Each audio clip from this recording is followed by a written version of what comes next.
I used to have a mentor that once told me, he said, if you don't know how much debt your wife has, please do not marry her. You pay mortgage does not mean that woman will not breathe, woman will not eat food, woman will not buy anything, every eye will be feeding and everything. So women, we don't like that. Trust the woman. A woman can shop her mind away online. All she has to do is put the numbers in the computer. So no, that's the card. Disconnect the card. Yeah, that's the card. Oh, honey, here's my card. And she's like, hee, because she knows. Good day, viewers. Welcome again to your program, Family Vibe. This is where we discuss issues that regards to family, and we try as much as possible to provide solutions to whatever the issue that they may be passing through. Tonight or today, we have our guest with us to discuss issues that affect homes, and I have to my very immediate left, I have Tiffany. You're welcome. Thank you. I have Mr. Edward, you're welcome. And I have Reverend Blessing. You are welcome to this program. To just go straight to why we are here, we know that family is something that is very important in a community. Family is something that we hear a lot of stories and all that. But the discussion we want to have today, we want to see how we have a lot of pressure in homes where people struggle. You see, you hear that families, they break up. What are those things that is causing all of this to happen? Something must be pushing it. And those are the things we want to discuss today so that our viewers there who may be in this kind of situation can have respite to whatever they can get from this program to fix whatever they may be going on with. So I want to start with, let me start with Reverend. Reverend, pressure. How can you help us? Yeah, thank you viewers for watching. Today we have this very important issue, which we know that is a major challenge. There are so many factors that surround the pressure in the family, and as we know, most of this pressure comes from couple expectations. When the expectation of couple is not met, then there is a challenge. What are those kind of pressure? It could be like unexpected demands. For example, when family lack to prioritize their needs, okay, it comes to confusion between the two couple. For example, let's say in the area of parenting, when both parents are not paying attention to understand the family need, definitely one couple will be struggling. And when the couple is struggling, then there's an issue. But if they come together to look at the concern for the children, the need why parents should pay attention, probably, let's say, school, dropping and picking up children from school, has been a challenge. Also, babysitting in a family, like maybe both parents are working, okay, and then one refused to adjust their timing to pick up the kids at the right time, maybe at the school closing time of the school, and the other is picking up. It causes problem. Okay. Unless both couple come together, agree, and adjust their timing, whereby can fit in the schedule of the whole family. All right. Yes. Before we bring in solutions, I want us to bring out the issues. When we now have these issues, they will now look at how can we bring solutions to all of this. Okay. So meaning that.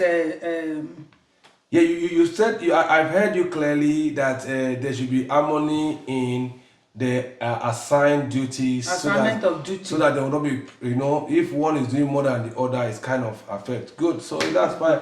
Mr. Edward. Thank you, sir. Yeah, can we have your view? What do you think would cause issues, pressure in the home?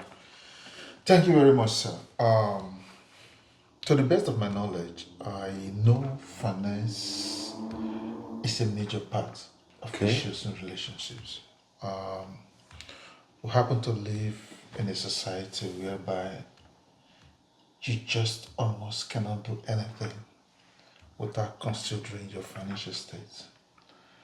And it gets worse when couples or people in any form of relationship, they begin to hide their finances from each other. Okay. And then major things come up, things like mortgages, car loans and all that, where one party is not assisting the other one to make the payment, then you see this problem escalating. Right? So I would just want to take this portion first before we start talking about the solutions. Right? Okay. Thanks. But from what you're saying, I'm still, from what you're saying that a couple, they come together, husband and wife, if I'm very correct. Yeah. Yes, they are still keeping things away from each other. Absolutely. Do they really want the marriage to work? Because I don't understand. Unfortunately, as a world we live in, even when people are married, they still figure a way to hide things from each other. I read one article some time ago that said one of the major reasons for divorce is finance, money. Finance. And I'm not sure how far that is true, but they also mention things about infidelities and all that, right? You must have carried out some kind of research to Yes, that. yes. Well, you see, for me, I just feel that when you begin to hide things, if we are going the way of the scriptures, when God created Adam and Eve, the Bible says they were naked and they were not ashamed. Yeah. But the moment they fell, when Satan came in, they said they started hiding themselves. Maybe that is the angle we are in now, that you are starting hiding this, hiding that, and you don't know that it's affecting the marriage. Thank you very much for your time. Tiffany, I know you have something to say. Oh, well, I am listening to everyone speak, and I do have some thoughts on it. One common theme that I noticed throughout all of this is a sense of self. Okay. With expectations you might have on your spouse, you're thinking, oh, I want my spouse to do this and I want this from my spouse. And people, especially in a world where things have to come fast and easy, and when we don't get it, it creates even more indignation within ourselves, and we have expectations from our children and expectations from this person and expectations from that. And I think sometimes that messes with our mind and we forget where we're supposed to contribute, or where we're supposed to have grace for one person, or where maybe we might need to be more present for our children.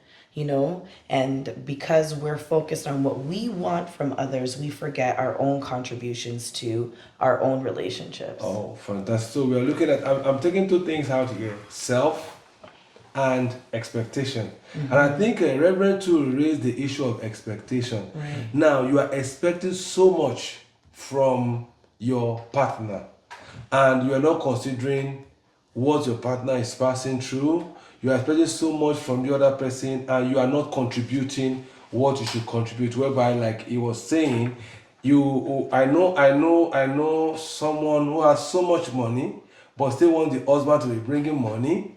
The day the husband discovered that the wife has so much, the man almost wanted to faint.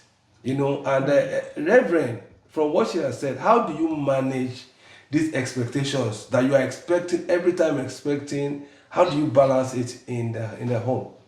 Okay, I think in a family, everyone have their own strategy or application, the way it works with their spouse. Okay. I believe that when both people come together, you learn to understand your weaknesses and strengths. Correct. And see how you apply to fit in. So on my own analogy, what I look at myself, what is my position? What can I do? What are my strengths? I don't look at to say that, because this one is not doing. I want to do mine and let the person see that on my own part I am doing. And then make a way for the other person to see that is collective thing. Things doesn't just happen, right? But if something that something comes to your mind to do, and you go ahead and do it, you're solving that problem. Then when I come in and I do what I know is right, rather than expecting too much from you, oh, you have not done this, you know, just like a few days for my house, I will talk about family cures too. You know, I seem to be very, very busy. Normally in my house, I can't say, oh, my husband, go and wash washroom, go and do this, go and do that. It's not my kind of person, because I know that I'm always doing what I need to do. But some women, they used to tell their husband, you have to go and watch toilet, you have to go and do that. There will be a way of saying it. Okay. In a way, for me, I don't do that. I don't say to my husband. But is it right? Is it right? Well, depends. We here, everybody are meant to do something. Agree. Not like, yeah, but depends on the mentality. Some people have mentality that because I'm doing this, you must do this. How do so let me speak on behalf of women in that dimension. All right. Let's say women now. Actually, no woman will like that. They are going now, you know, and your husband had the break to be around, and yet they don't do what they are supposed to do. They will still be waiting for you. So my analogy in allowing your spouse to be able to take part in the activity of the house is by letting that thing speak before him. For example, if I'm too busy and I go to the washroom is dirty, and in the midst of it I clean up, and then for some time I've not been able to clean up, and the spouse will come and look at it, the place is not clean, and then we leave the place. We won't do anything. You understand? If I want to, I say, invariably is what you're saying is that when you get to a place you see that thing is not kept, just go ahead and kept it. Don't fight, don't complain, don't begin to nag. Go and clean it. If you cannot clean, it's fine. But if your spouse cannot clean, it's fine. But if you want to tell your spouse, say, please, if you can clean this when you have a chance, that would be nice, right? You know, and your spouse knows that if my wife have not been cleaning this, that means he sees you're busy. It's not like you're just sitting there, you don't do it. You go and clean. By the time my husband went and clean everything, I tell him thank you. You know, things like that. So there's a nice way you must say it. You don't just... Yeah, that does not mean that the man is feeling that it's only me. You know, our culture, the way things are, normally the man focus on bring the breadwinner in the home, even if you have your own. But that does not mean some people are not very good in that homely thing of cleaning. You look at their background too. You know, like somebody that have like 5 sisters. They don't even allow him to do that. I agree with you. So you first of all look at where your husband is coming from. Sometimes you see a husband, they are good, they train them, he can do all those things, he won't even wait for you. And one thing you need to check in this relationship is that some husband and wife, most time, is the husband that work most. Then the wife stay back to make sure that things are tidy, well done. Okay, yeah. The other side is the wife that works, and you see the husband is down to earth in making sure that things are lining. Yeah. So if you see the other, you will know where you belong, right? And if the table flip off or turn upside down, that means that things changes. You should also know that you have to deal with that amicably. I don't know if I answered the question. Yeah. So what I'm getting out from your question is this. Now, in a home, you need to understand each other. Mm-hmm. 2, you need to look at where is this man coming from, where is this woman coming from, you put it together.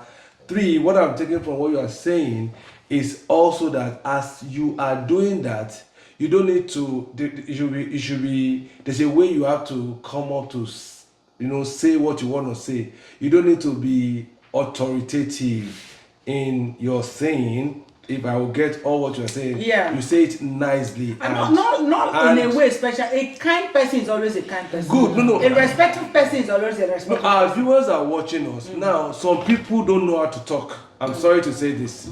So we need to put those people in this check that if you want your husband or your wife to do anything, approach is very important. Now, like you are also saying, there are people that you don't even need to tell them.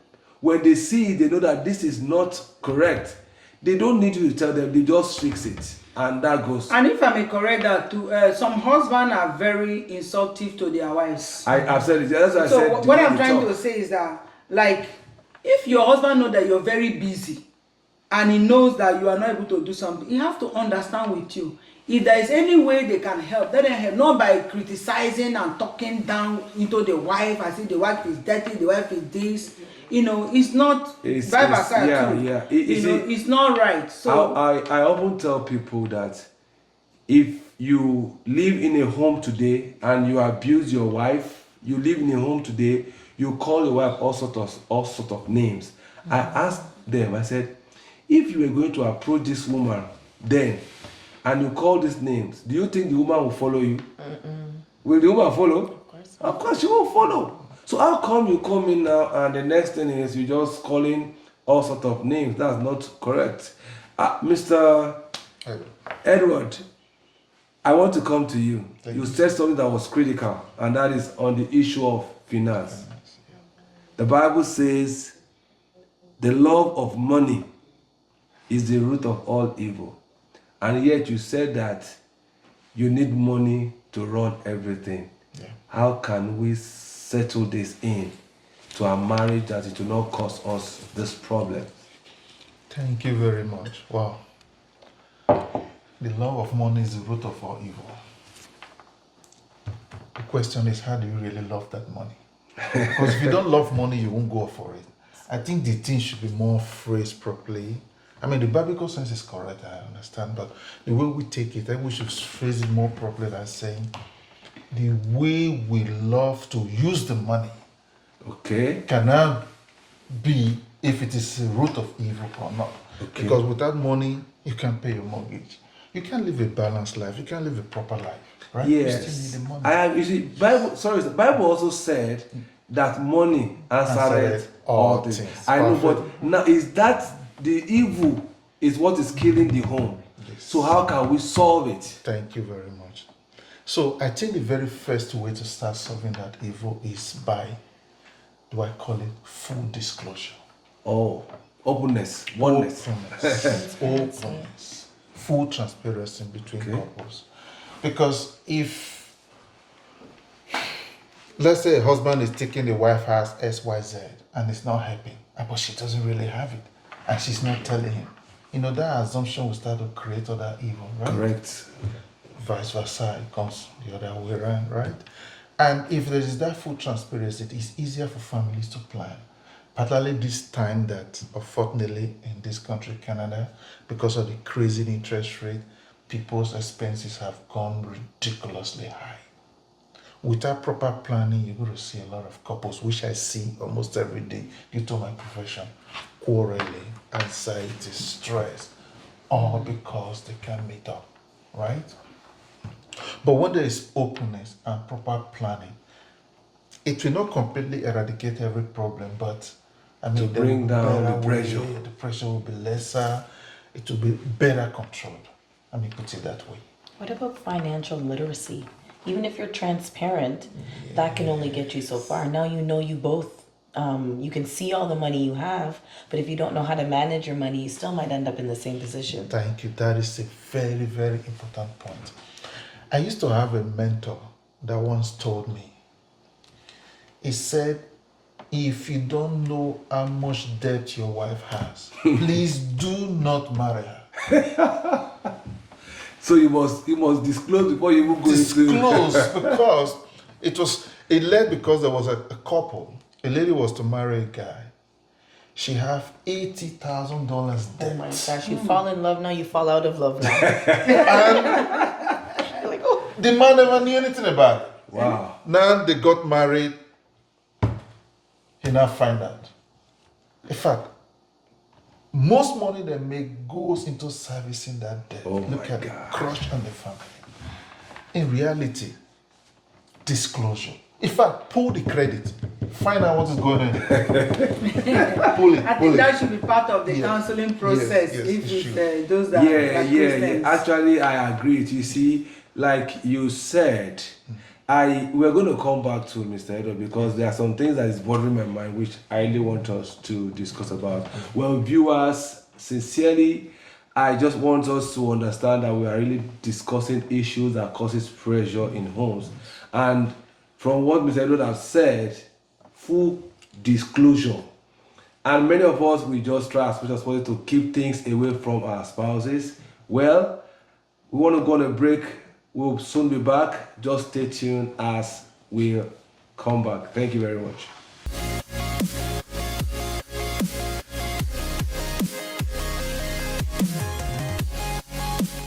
Yeah, welcome back again to our show, Family Circle. This is where we discuss issues that concerns family, where we provide solution, and also we also see how we can look for topics that we are passing through. Should you have any topic, you can also follow us on our YouTube, where you can also be part of us and give us topics that we can actually discuss on. Now today we are looking at pressure. Before we went on break, Mr. Edward was really coming to tell us that for solution to financial issues, we need full disclosure. I want to take it from there. Today, I met a man who said that my mortgage is killing me. And I wondered, how did he enter into the mortgage without, though I didn't see the wife, but I saw him, he was really, I saw the pressure was on him. What do you think would have led to that? And what can you teach our viewers so that they will not enter into that trap, so that the pressure will not come on them? Okay. I'm going to answer that question in two ways. Okay. The first one is the man may have gotten into a serious mortgage problem, not because he didn't do what he was supposed to do. Okay. We saw a situation whereby in Canada, far back January 2022, we were still getting mortgage at interest rate of 1.5 thereabout. In less than 2 years, it just jumped to about 7%. Wow. You see, that jump was, first of all, nobody could predict that. Nobody knew that was coming. So if that increased the financial burden is completely outside his control, you can't do anything about it. But on the other hand, if that problem was there and it just come out of nowhere, and there is still that proper communication with the spouse, they probably could be able to figure out a way and say, okay, why don't we cut some expenses in that side to supplement the mortgage, or forgo some certain things, maybe even your holidays. Why do you need to go there every year? I understand you work hard, you need to do what you have to do, but this is an emergency, right? It's an emergency and you need an emergency solution. So if you have to cut off your holiday just for 1 year, help solve the problem a little bit, I think it's not a bad idea. Okay. So everything still boils down to that disclosure and communication. Okay. When the communication is there, the problem will be much easier to deal with. So the second side is you say the first side. Yeah. I the first side was basically outside his control. Yes. You see, you can't do anything about it. But this one on the control is when this communication comes in place, right? And be able to let some things go to take care of the urgent situation. Okay, Stephanie. I don't know. Why do you think we don't have this disclosure, full disclosure? Why do you think you are a lady and I used to hear it's not proven that women hide a lot? That is a rumor. I wouldn't know much about that. Like I said, it's not proven. I used to hear it. But why do you think? Because what would man be hiding from? They probably shop a lot. They have lots of credit cards. Shop a lot. They hide all their shopping habits. That's what they're really hiding. But my friend just yesterday in the US said, I want to sell my house. I said, what's the problem? He said, my wife is no longer staying here, and by June, I'm leaving. I said, what happened? He said, see, I came into this place. My wife has a lot of credits. She buys things, she buys this, and I don't know. Yeah. I'll just get to the mailbox, I'll see this. Wow. He said, I just want to leave. I said, calm down. Something is wrong. Now, so you're just saying because they are shopping freak or something? Oftentimes they shop. And a lot of times, coming back to financial literacy, they don't realize that they're digging themselves into a hole until it's too late. Money management. So what's the solution? become more financially literate. You know, you might find that you can shop and buy the things you want to buy sometimes if you choose to learn how to manage your money is better as well. Okay. You know, I So- could be wrong, but No. You're right. Like he has also said, we are still saying the same thing. Reverend was saying prioritize. right. He's saying that it is not everything that you go for.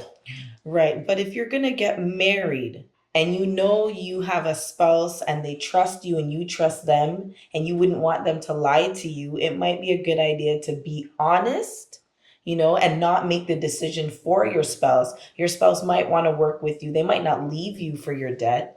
You know what I mean? But you don't want to start off your marriage on the foundation of mistrust. Yeah, correct. I still think that would be an even worse idea, you know? So if you're $80,000 in debt, I'd rather tell them than lie. Yeah. You see, I totally agree with you, because if you know what you are going into, it's better. It's okay, how do I manage it? But Right. I've learned something from Mr. Edward today. I have never thought of it, that before you get into marriage, you go and get the credit card. First date.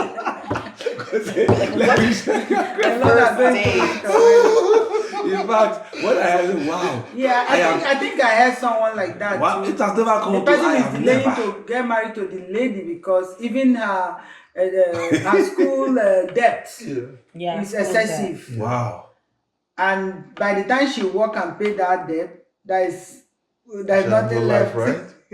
So that person has to be well prepared when they enter into that marriage. So in this scenario, how does counseling comes in? Because many people just believe that they want to enter marriage because of love.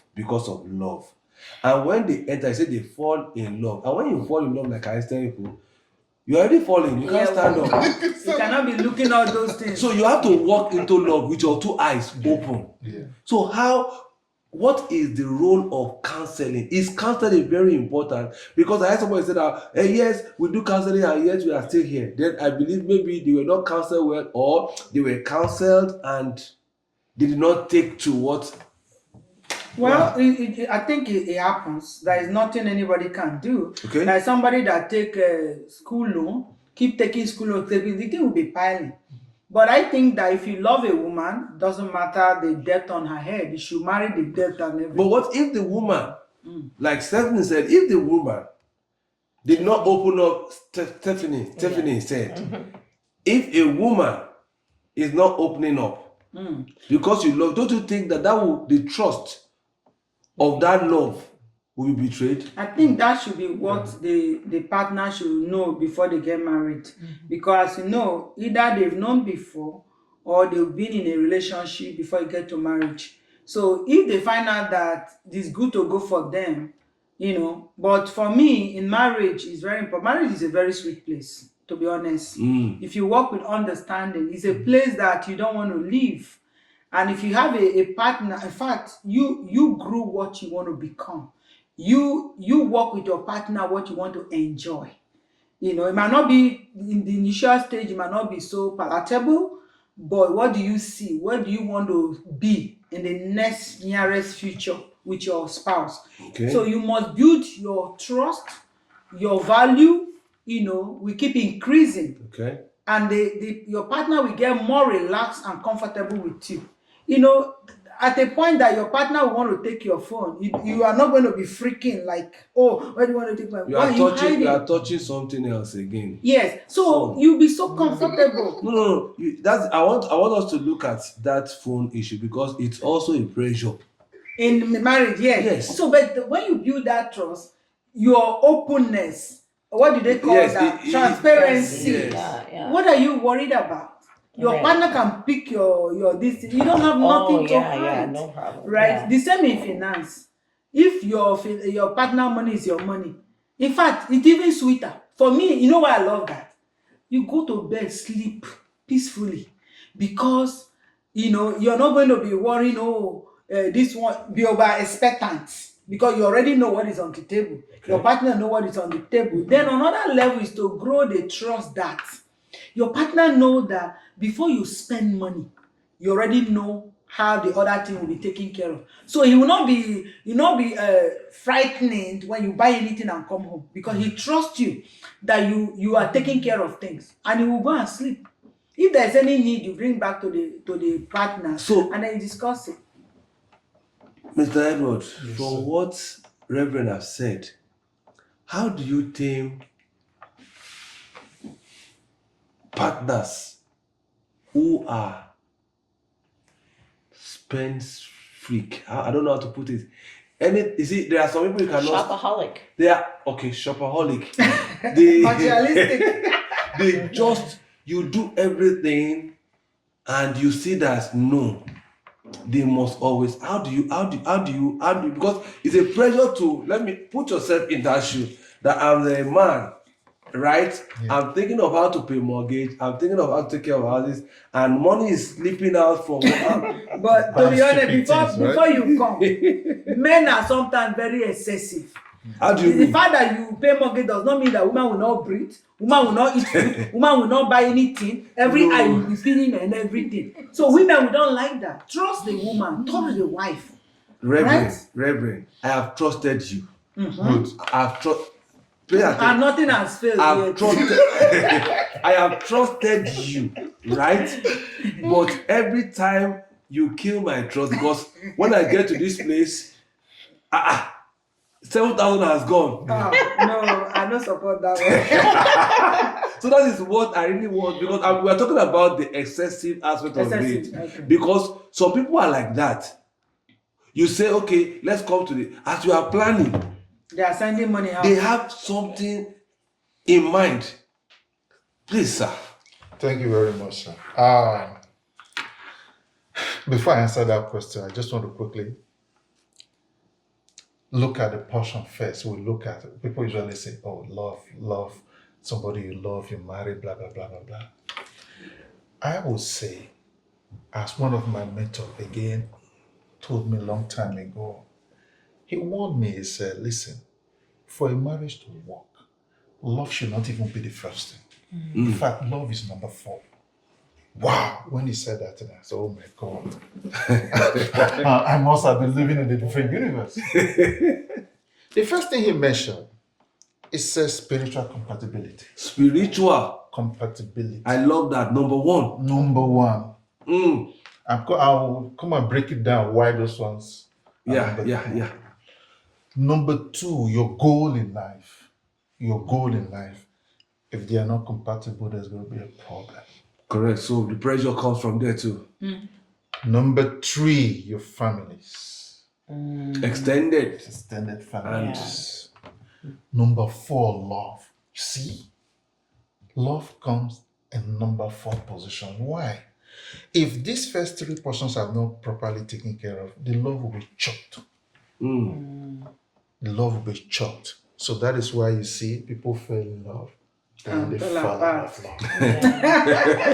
They fell out of They love. have to consider Now, everything. We are not dealing with the spiritual part today. Let's leave that one. Let's leave the family side first. Now let me look at the goal in life. Couples come together and said, okay, they want to raise a family, they buy a home, right? And that home attracts mortgage, of course, right? There is that goal in the family already that, oh, we want to live in a comfortable home, right? And keeping that comfortable home means that you have to be able to pay that mortgage. You see where the finance begins to come in. Whether uniformity does not work, then that doesn't, it affects everything. Then you see the goal begin to drift apart. When one party, which most likely, I'm sorry to say I'm not, more on the women's side, shop for the things you need and the things you don't need, and you now drift away from that primary goal, you're ending up the marriage, right? So it still boils down to the same story. Don't let love carry you. Love. No. So how do you address? How do you help? Let me know. How do you help Good. partner that is shop? How do you help? Well, shopping is an addiction. It is. So he needs a therapist. Technically, yes. And the worst part of it is that, to the best of my knowledge, I've had a lot of professionals say that for you to kick off one addiction, you need another addiction. It's like But I'm even looking at you getting a therapist for this addiction. You are still going to pay the therapist. You consider that you say that from one addiction. You go. So if the addiction is shopping, maybe you switch the addiction to spending more time in the gym or something like that. You just cut up all the credit cards and throw them away, and call the company and say, "Don't let this person." Well, that is if you have access to the person. But that is not a solution. I love what she's saying. Yeah. Please tell me, before she will cut off this portion, please let me quickly address that part. Okay. We live in, I'm just talking about US, Canada, right? Yes. Whereby your credit is as important as the oxygen you breathe in. If you want to achieve anything here, your credit is very important. Okay. Now, to build that credit, you need your credit card, your line of credit and all that. When you cut them off, right, you are not giving your credit a good opportunity to grow. Look, I'm not claiming to be a financial expert, but I've dealt with a lot of financial experts due to the advice they've given me and giving this advice, right? So, to build your credit, you need those credit cards. The question is, how do you handle them? That discipline have to come in place. How you need to cut off. If you find out that this credit card you cannot just stop spending, then give it to somebody that your hand cannot reach it. Something. Look for something to do. Okay. But don't just throw everything off. I will right? come in there. Yeah. That is why a lot of people are deceived for this credit card. Yeah. You understand? You don't use credit card or buy house or buy something that you need credit all the time. Correct. Right? Let's say you have a house already. So a couple has to come together. How many credit cards do we have? You and your that's the transparency we are talking about. Yeah. When excessive spending is coming, you know this credit card is that for me and my husband, we don't have one small one. That's the one we use. You understand? When we finish, we'll put another one. Because you realize that the credit card just be swapping. Yeah. Before you know it's gone. So come together and decide that, okay, excessively, too much spending is going on. What do? Bring that the credit card. Either we keep it off, don't touch it, or you close it. There's another Whenever aspect you to want this. it, right? The physical cards don't need to be swiped. A woman can shop her mind away online. All she has to do is put the numbers in the computer. Wait. So No, that's why I the said card. to disconnect the card. Yeah, that's Because the she'll be like, card. "Oh, honey, here's my card," and she's like, "Hee," because she knows it's on Amazon and all her favorite websites already. She doesn't need the physical card to shop. Yeah, or well, he doesn't need the physical Yeah, card all to of shop. them is active credit card, right? Yeah, They will use exactly. it. So I believe that when it comes, if you think of to be shopping so that you're increasing your credit card, do you buy things all the time to need credit card? That is what is deceiving most of the women. They buy and buy. You plan buying. When you plan your buying, Absolutely. you know what I used to say? If you don't have a project, you think you have money. But when you have projects, you see that you'll be looking money to put into that project. That's why I love projects. And you see, basically, what I've also seen in this credit issue is that, like, if I'm going to use Stephanie's argument of financial literacy, many people have not really sat down to be taught. They just believe. I have a friend that she was even rejoicing that she got 2 credit cards from 2 different banks. You see, I said, you are putting yourself in a terrible corner. And sincerely, I see her now. The way she runs, helter skelter. I said, what is wrong with you? He said, I said, you see the problem. I think we need to see how we can solve the problem of educating them. Well, viewers, sincerely, we have come to a point where we want to let you know that you can balance your family. Pressure will always come. But when you are together, you'll be able to pull through together. Don't hide. We have talked about you having full disclosure. Don't keep anything. Be open. Oneness. Openness is key so that you help yourself. We have come to the close, wrapping up this program. And because of time, I am saying we need to have you back here For a part 2. For part 2, because we have a lot to dig. You know, you were just saying some things that let's keep this aside. We don't want to keep anything out. We don't want to put anything under the carpet. We want people to learn. So we're going to be calling you again for our next episode, and we believe we'll have you. Thank you very much, and we believe that. Thank you.